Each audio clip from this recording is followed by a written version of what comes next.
Když vlna po vlnce po ránu hladí břeh a zpěvem ptactva je řeka probuzená, je z rána vltava, jak plachá cudná žena, než oblékne si šat.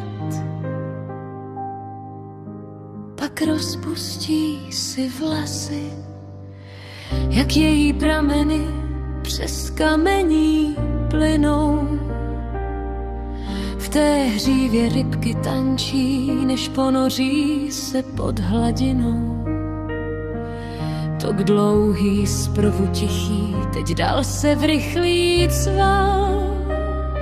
Je tak plná života, když začne zpívat. A zpívá o louce, o poli, o lese. Zpívá o hvězdě, která v ní koupe se. Zpívá o lásce, to píseň od věka. Zpívá o naději a víře v člověka.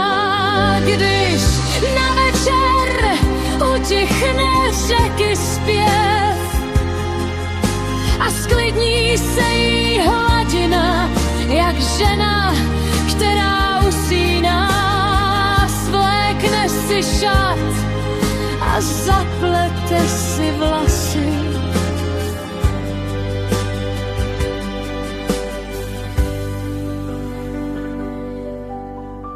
Je tolik plná krásy, když začne před spánkem ty padlé hvězdy počítat. První, druhá, třetí, než přijde spánek slasti. Nad spící hladinou lehký vítr vane a nese tóny hudby nevídané. To zpívá srdce o touze, o domově, o mé vlasti.